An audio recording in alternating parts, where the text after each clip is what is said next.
Hello and welcome to Skylines. As you know, this is our regular program for discussions on architecture issues. Our guest today is Marvin Manlove. Marvin is a principal in the firm of Calcara, Duffendak, Foss, Manlove. We're glad to have you here, Marv. Thank you. We're going to visit about marketing the profession of architecture, and I think in a couple of various areas. One, the general marketing, and then a little later, more specifically, individual firm marketing. Tell me, why do you think it's important that the profession of architecture be marketed?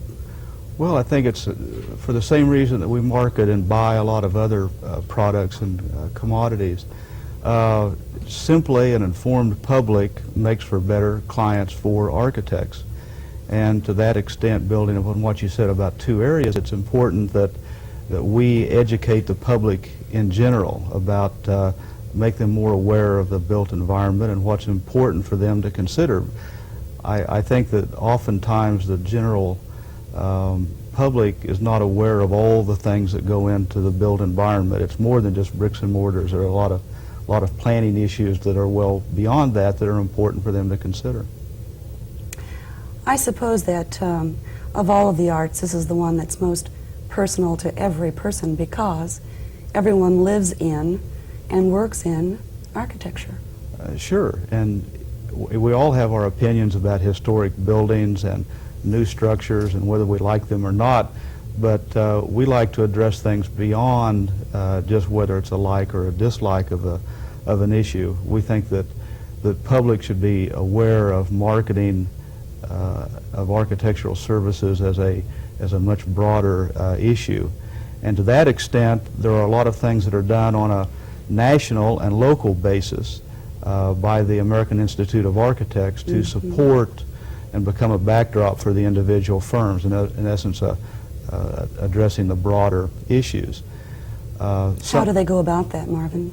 Well, there's a lot of different ways. One that's become real important over the last few years is our Urban Design Committee of the local chapter of the American Institute of Architects, which is a group that has been formed to address more near-term specific planning and design issues that are important to the community.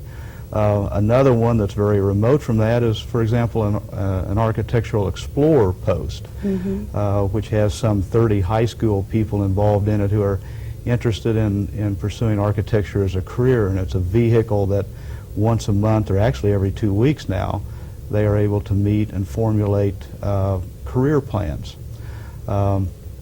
Additionally, an important thing for many years has been architectural tours. Yes. If you watch closely the newspapers and announcements, there are frequent tours of major important architectural projects, and they may be old historic buildings or they may likewise be newer projects that are of interest to people. I think those tours are so important because people sometimes walk past a building or they're in a building frequently and they don't really look up or look at the detailings of a building. But if they have someone leading them on a tour, for some reason the building starts to become alive with reality and reasons for being. True. It becomes a very special activity. I remember years ago one of the most informative ones and best ones that I remember being conducted was actually through the old Union Station and through the different parts of it down to from the post office in the basement through the office areas, and it was very informative for those people who wanted to find out more than just a train stop. What are some of the programs that the national AIA provides? Well, there's a lot of support activities that they provide really for the local groups. Backdrop information, architecture awareness pamphlets and articles that we as local users can then mail to our client base. One of the other things that I've noticed is that they have a strong public relations department that actually places articles in national magazines and newspapers and that sort of thing in regard to design awards and certain kinds of issues in regard to architecture that end up being read nationwide. Well, and that's their role, is to develop things of interest on a broader national issue basis. It's up to the local individual firms to really address their specific market or market types with their press releases. But you're right, at the national level, they're providing a backdrop of information and on issues that are important. Mm-hmm.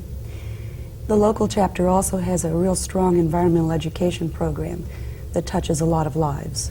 Yes, and I think it really is evolving as one of the most important things we do, because it's a vehicle that we can address to the at the university level, teachers in the elementary and secondary levels, tools that they can take back and use in the classroom to teach everybody that's in the public or private school systems how to be informed on architecture as an issue. Is it true that it's not really a major concern or emphasis to try to educate folks to become architects, but to become aware users of architecture? Well, that's the primary purpose of all this, is to have an informed user. I think that the smarter our clients are, the better the built environment product is, and that's really the end goal. The byproduct of that is obviously you'll get people that are interested in it as a career, mm-hmm. and that's important too. I think what you're saying then is the better informed the public is, the more concerned they will be with the quality of the architecture that they use.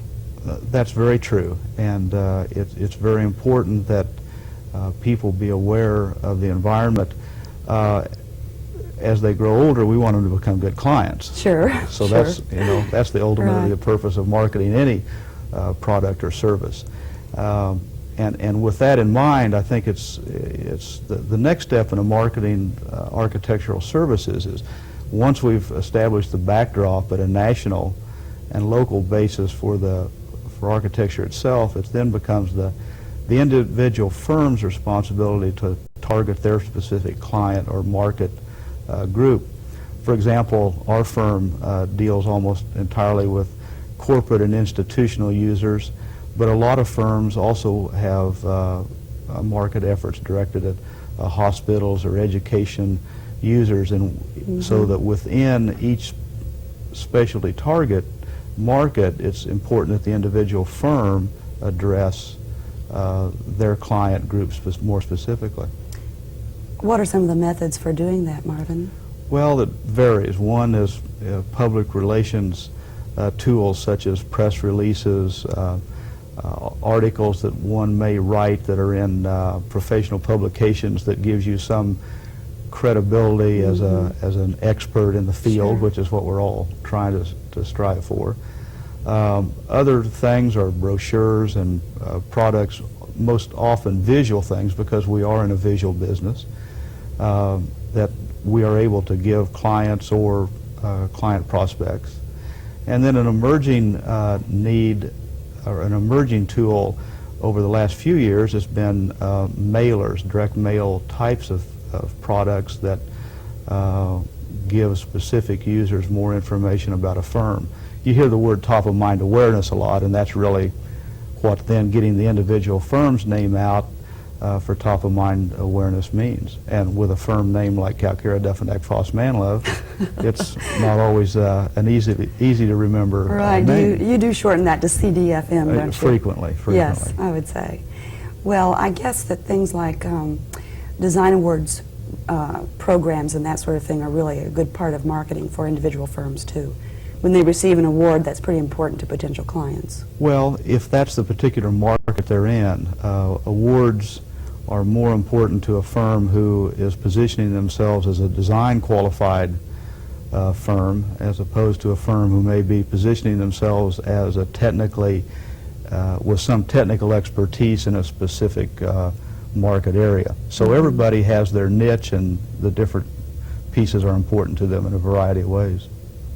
Well, this has been pretty interesting stuff, Marvin. I've enjoyed having you here today. Well, thank you for the time. You bet. And I'm glad all of you joined us for Skylines. I hope you'll join us for our next segment. For now, stay tuned for more of Kansas City Alive.